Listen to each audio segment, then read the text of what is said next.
I'm back after about a day or so delay with no video. I think yesterday I made a video. I don't know. I don't really keep track of time no more. Back in the studio. Obviously, if I'm not staring at you, it's because I'm not going to do this the whole time.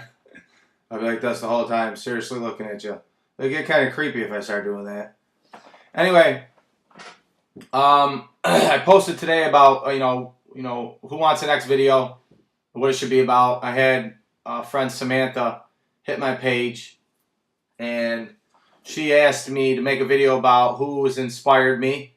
I would have to say inspired me. I hope she means like in life and music, not just music, but if not, I'm going to talk about them both. Also, what artists have been the main influence in my life. This is an easy one. It might be a long video, but it's an easy one for me because I'm so used to it. Let me close this door quick.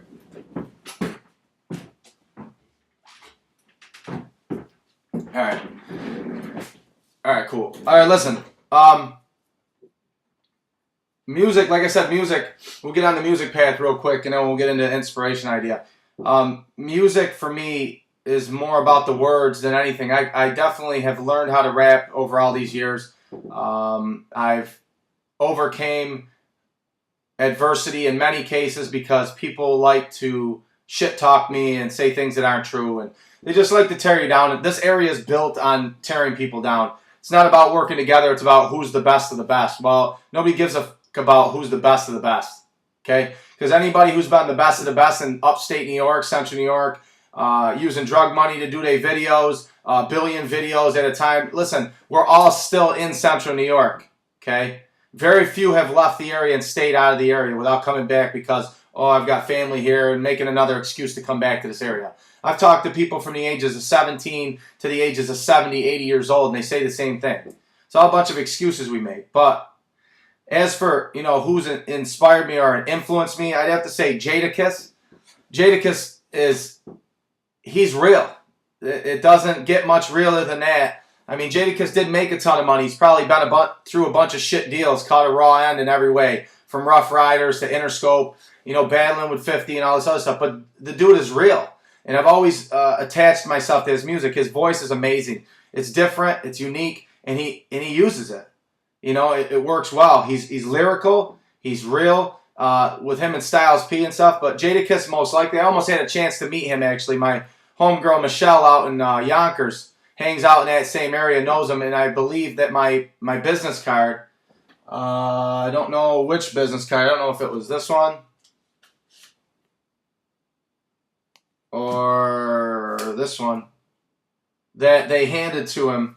But I know that he had gotten one. And, I've had a bunch of people tell me that they're not going to look at it and whatever. Well, you know what? He does music. He's not huge. I mean, he is famous, but he's not Eminem status. He's not big 50 Cent status. But he's built his reputation, and he takes care of his kids. He just lives life. That's all I really want to do with my music. I don't really need to be famous like Eminem. I just want to kind of do what I like and love to do.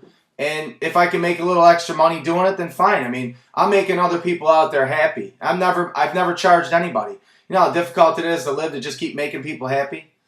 Anyway, Jadakiss, Eminem was definitely, I was like a stan for years. When he first came out, I lost myself in his music. And I had to pry myself out of it because I heard rumor that a lot of the stuff he went through wasn't real. And then I started losing faith in that idea. But he is absolutely amazing. His lyricism and the way that he speaks and the way that he attaches himself to a crowd is just, it's nuts. It's crazy. He's awesome. But the thing is, the biggest thing is because he's white.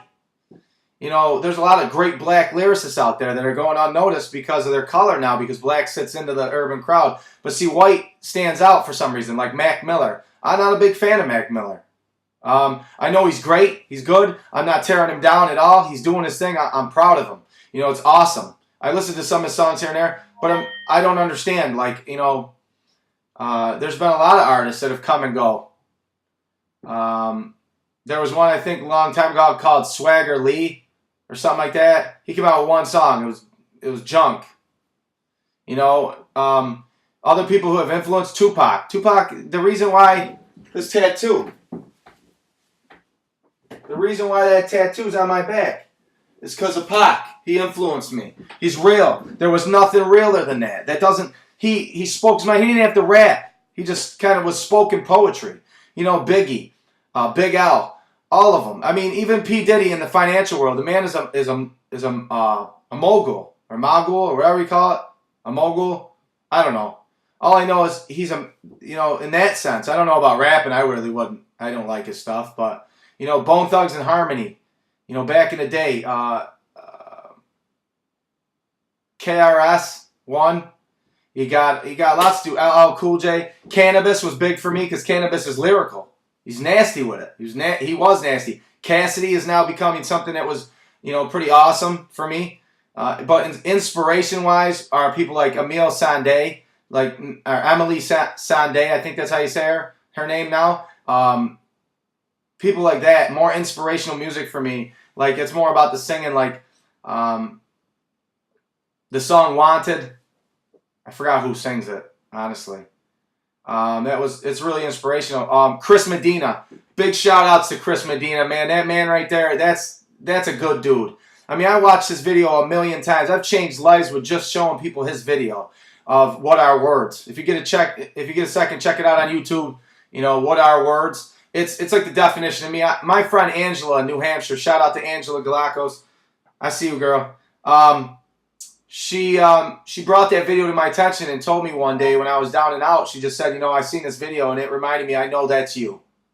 That's you all day. So I encourage y'all. I'll leave the link in the video if I need to. But I think y'all can do it on your own.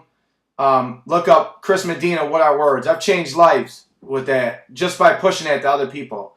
I've watched so many videos and watched so many movies. I could pick out movies like Unconditional and stuff like that.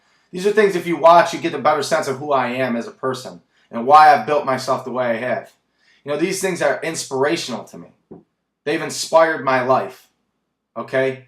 When I worked for the Ark inspired my life. Not the Ark, the company, but the gentleman I took care of inspired my life.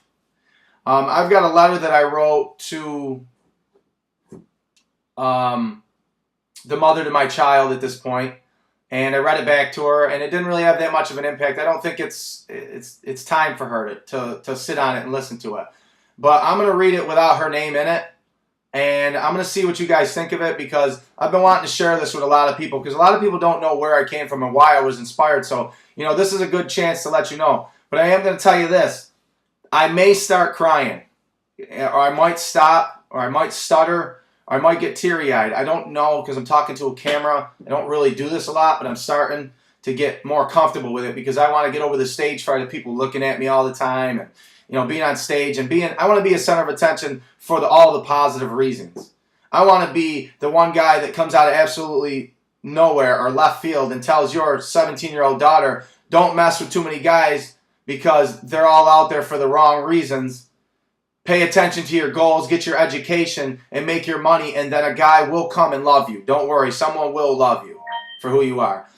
That's the type of man that I'm pushing to be every day. I'm pushing, all the zigzags and all the fancy, crazy stuff. That's just me. My personality is forever changing. I'm forever inspiring people. Dude, there's a guy or a kid, or I should say a teenager or above at this point. His name is Alex out in Indiana. Shout out to Alex, boy. I see you.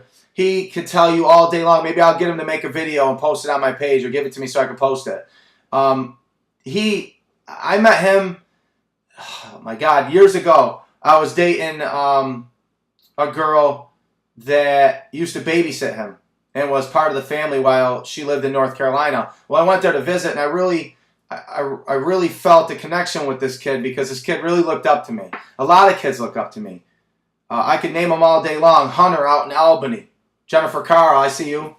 All day long. I mean, I'm certain that my friend Amanda out in Buffalo, her son Jadiel, he'll look up to me. There's a lot of kids out here that have looked up to me. There's a lot of people in this world that have looked up to me. Sometimes I'm blind to, I don't know, but a lot of the reason is I know in my heart that I'm a good person. I promote good things. I don't try to be depressed, but I'm human. I make mistakes. I am who I am. I do go up, I do go down. I may have issues. I don't know. I work through them without pills in my system. I work through them without alcohol. I don't find an excuse for my problems. I had one person tell me, and this is funny, I had one person tell me in my life, a guy I'd never met, a black gentleman out in a strip club in West Virginia. Okay? I was standing there. I was just bored. I mean, because I'm not into that strip club stuff. I mean, it's all right, I guess. Women taking their clothes off. I mean, what guy wouldn't want that? But you know what? I don't look at it as degrading. I know they're trying to make money, but I'm just not into that field. You know, I'm just not into it.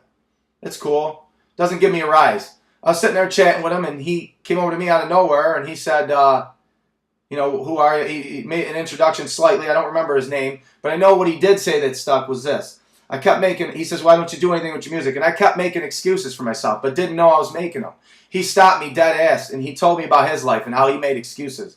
He says, do me a favor. He says, stop making excuses for yourself and just do it.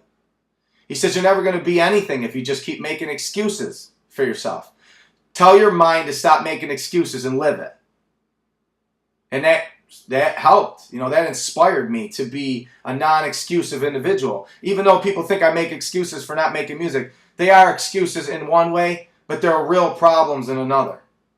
I don't want to have ADHD all the time, but I have it, and I can't do anything about it. You know, thank God I'm not suicidal or going crazy and bipolar. You know, those people have a lot of, there's things that have to happen. They have to want it. I wanted it. I wanted to stop making excuses. I wanted to make sure that when you hear my name, Vyncenzo Gianni, that you felt real. Holy shit, that dude is real. That's inspiration. That's an inspiration. I'm sorry, inspiration. That's not even a fucking word. Inspiration. You know, things like that inspired the shit out of me.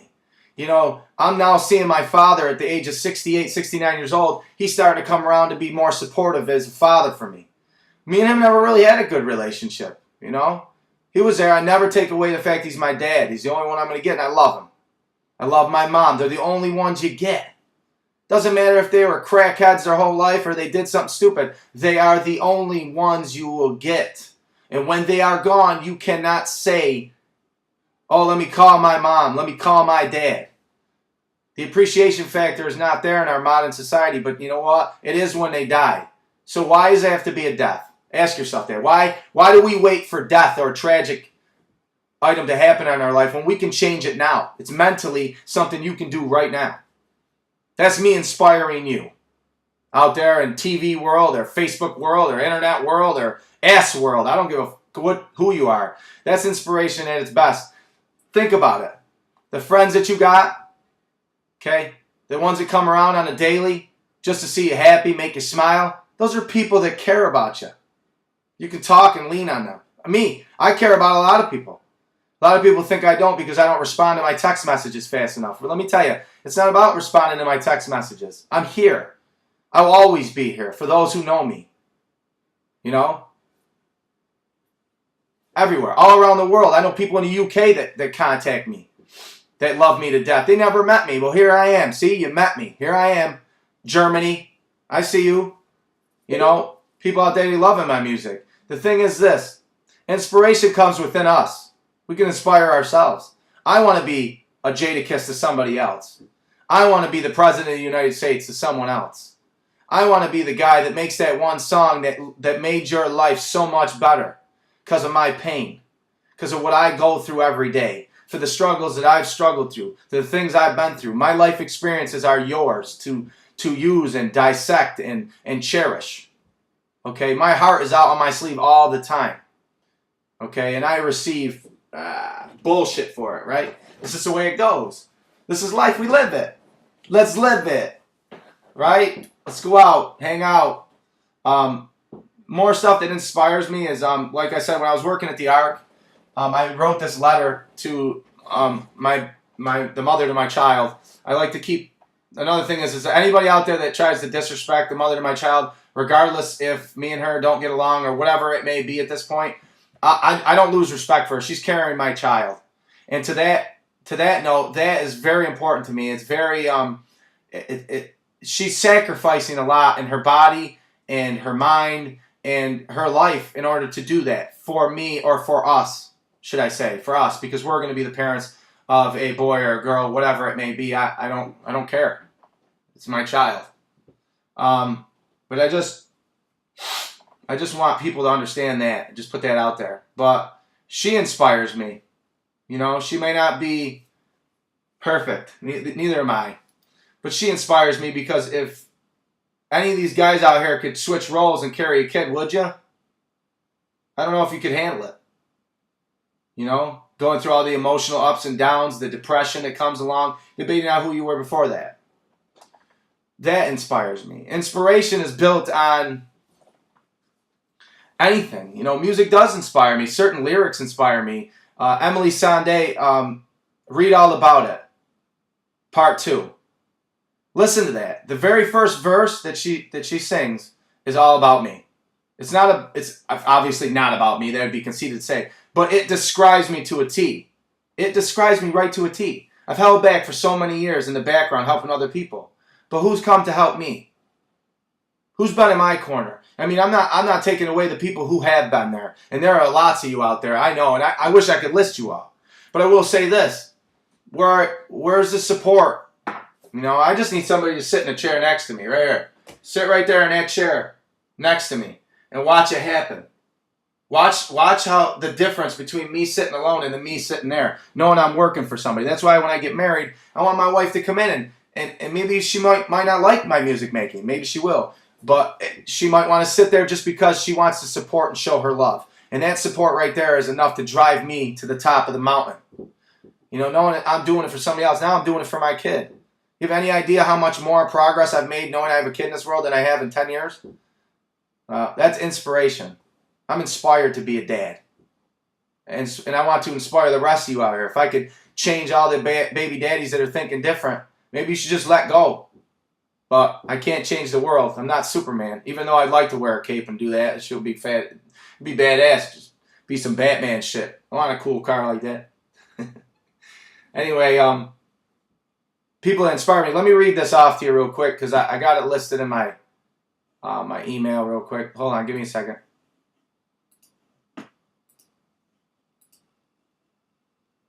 Okay. Well, here we go. All right. So, certain people have enjoyed I've enjoyed my life taken care of, and a lot of this is really, really real. This is really going to get real. A matter of fact, I'm going to read the whole thing. Why not? I'm not going to label the name because I don't want anybody to think like that. But I want people to understand me, so I'm going to allow them to understand me through this. And that is like this. I would like to try yet another avenue to get to that heart that has become very precious to me. I started years ago thinking that you were sexy and that I just wanted to get laid because 5 years ago I wasn't half the man I am today. I wasn't anything to brag about, nor did I have the traits to even appreciate, besides the same heart in a lesser bloom stage. I know it was very difficult at your age to even try to trust a guy from the internet. I respected that, but I still tried occasionally to contact you in order to at least keep in touch and just knew you weren't ready to meet me yet. I was in the middle of a huge change in my life and it came in the forms of emotionally, mentally, spiritually, and physically. I changed my entire thinking process completely. I went from lying to not lying at all due to the anxiety it would cause to be unreal in my own life. I used to talk behind the backs of others and couldn't face the music when it came back around, but I changed that to just saying what's on my mind to that individual in a respectful manner in order to bring raw reality to them like no other person in this world can. I understand that the reality I bring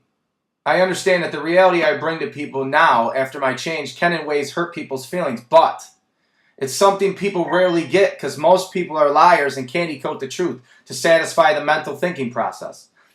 I always allowed myself to drop my pride and become submissive to the fact that I am not perfect and I allow room for error. I actually get excited when something is brought to my attention that I am doing wrong because I am one that pays attention to detail instead of the bigger things nowadays.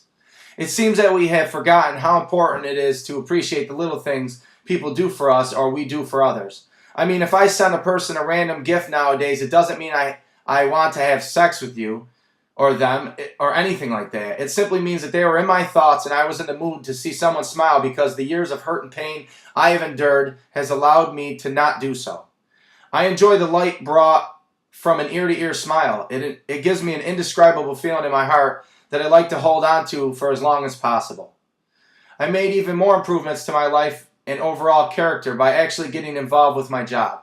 The ARC is what indirectly helped me through the individuals I cared for. I started as a counselor working split shifts. I had a second part-time job at FedEx early AM from like 2 o'clock in the morning. This is off this.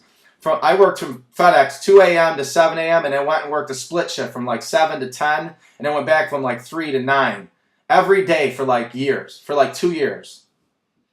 I was falling asleep standing up at times because of my exhaustion. I started to fall in love with the guys I take care of in such a way that they made me place myself at the feet of change. I prayed and I forced myself to look at every detail in my life instead of excusing my actions and overlooking them. This is when I brought my change to the table. This is another reason why I appreciate things in life. And now I'm going to tell you about a few of the guys I did, and I'm going to keep on with this. I haven't finished writing this, but I'm going to. It's a plan of attack. It's in process. This was a few years ago that I wrote this. So, I've been in my change for almost 9 years now. Bernard Myers. A 91-year-old blind fella taught me the greatest thing I could ever have learned, and that is patience. I couldn't stand taking my time with anything due to the help of my ADHD brain going a million miles per second. He was a laid-back person and took his time due to his disabilities in order to carry out simple tasks. These tasks including bathing, toileting, getting up in the morning, and also going to sleep at night. At times I would listen to him in the other room cry about his friends, how they were gone, and how sorry he was for not being a better person to them while they were alive. I heard a few months of this, and then reality hit me again that I should start cherishing the fact that I get up in the morning with no walker or any other disability. I further involved my heart into his life and the others here. I never knew I had it in me to change. I used to listen to him more and more and try to converse with him more. Patience was a huge item to learn, seeing that most people never get an opportunity to learn it. And without it, it can lead to heart attacks along with many other items of health concern. This man also taught me a bit of how to trust a person because every day he trusted me to get his clothes, assist him to the bathroom, eat, etc. I loved him very much and cared for him for a few years before the next drastic change occurred. I came in late one day, and when I arrived, I went in the office to fill my timesheet promptly. In those 3 minutes or so, Bernie had gotten out of bed and evaded his bed alarm attached to him.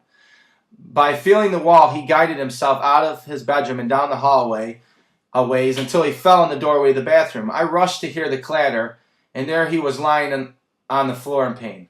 I blamed myself for a long time for that. What if I had arrived on time? What would have happened? I was back and forth watching him try to nurse a fractured hip back to health at his age. I spent countless amounts of time with him in the care of different facilities in order to allow him comfort with me being there with him. I fed him and helped him with what I could. Then he returned back to the local hospital, and that's when it all happened. He was admitted to a room and was in the room for the remainder of his life. I stayed with him day in and day out to care for him. I held his hand and persuaded him to keep eating to keep his strength up. Then a doctor came in to inform me that the artery had burst in his stomach and he would have about 3 days to live. I got a weird sense and opened my mouth to tell the doctor that I know he will not last overnight. It was like a sixth sense was just then given to me. So I notified my program manager in order to have her call the priest and his advocate so that they could see him in good health before something was to happen. I also asked to leave early because